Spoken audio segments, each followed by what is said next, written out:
নাসিরনগরে জননেতা M A Hannan এমপিকে Vishal গণসংবর্ধনা। S K Mamun media ২৪ প্রতিবেদক Nasirnagar ২২ March ২০২৬। Brahmanbaria ১ Nasirnagar ২৪৩ সংসদীয় আসন থেকে একাদশ জাতীয় সংসদ নির্বাচনে নবনির্বাচিত সংসদ সদস্য জননেতা আলহাজ্ব এম এ হান্নান মহোদয়কে এক বিশাল নাগরিক ও গণসংবর্ধনা প্রদান করা হয়েছে।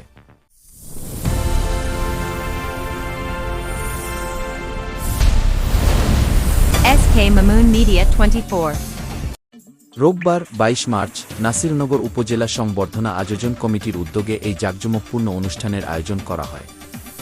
অনুষ্ঠানের সভাপতিত্ব ও বিশেষ অতিথিবৃন্দ। নাসিরনগর উপজেলা সংবর্ধনা আয়োজন কমিটির আহ্বায়ক এবং বরেণ্য সাংবাদিক ও দৈনিক আমার দেশ পত্রিকার নির্বাহী সম্পাদক জনাব সৈয়দ আবদাল আহমদের সভাপতিত্বে অনুষ্ঠানটি সম্পন্ন হয়। পুরো অনুষ্ঠানটি অত্যন্ত দক্ষতার সাথে পরিচালনা করেন অধ্যাপক ড. মোক হাফিজ উদ্দিন ভূঁইয়া। সংবর্ধনা ও আলোচনা অনুষ্ঠানে প্রধান অতিথি হিসেবে উপস্থিত জননেতা এম এ হান্নান এমপিকে ফুলেল শুভেচ্ছায় সিক্ত করেন স্থানীয় জনতা ও বিভিন্ন সামাজিক রাজনৈতিক সংগঠনের নেতৃবৃন্দ।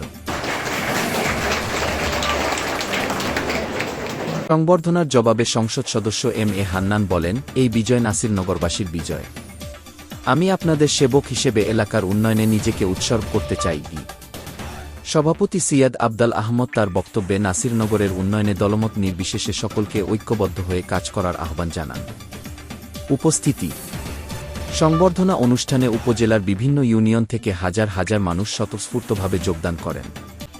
এছাড়া স্থানীয় গণ্যমান্য ব্যক্তিবর্গ, রাজনৈতিক নেতৃবৃন্দ এবং সুশীল সমাজের প্রতিনিধিরা উপস্থিত ছিলেন। বক্তারা নবনির্বাচিত সংসদ সদস্যের হাত ধরে নাসিরনগরের শিক্ষা, অবকাঠামো ও আইনশৃঙ্খলার আমূল পরিবর্তন আসবে বলে আশাবাদ ব্যক্ত করেন। সম্পাদনায় desk report, SK Mamoon media ২৪।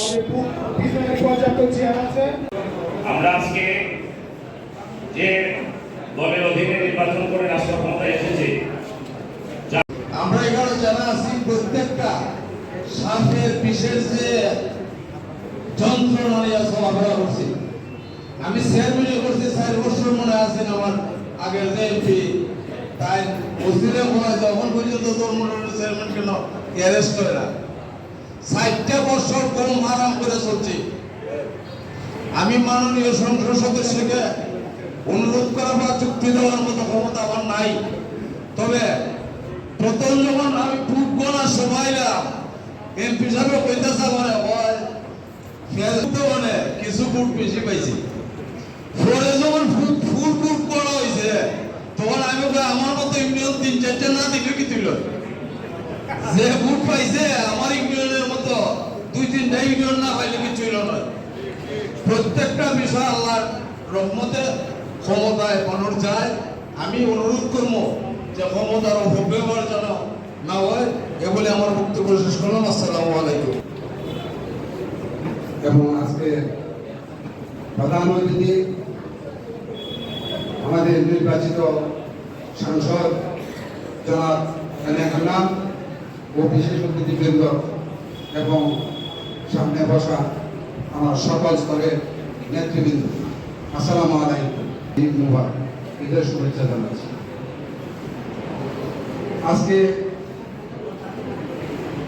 নিজের কাছে এত ভালো লাগছে যে দীর্ঘদিন পরে আমরা আমাদের বিএনপির একজন সাংসদকে, নির্বাচিত সংসদ সদস্যকে আমরা সংবর্ধনা দিতে পারছি। এই পেশিবাদের শক্তি আছে এরকম ভাবে একটা বিশৃঙ্খল অবস্থা থেকে এই দেশটাকে স্বাধীনতার দিকে নিয়ে গেছিল এবং যেভাবে সে যুদ্ধ করছিল, এরকমই সামনে একটা যুদ্ধ আমাদের আছে।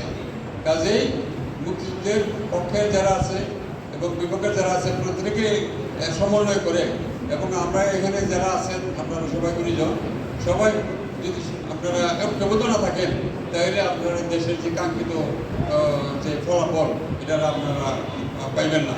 কাজে সবাই, আমি আশা করি তার যে কর্মদক্ষতা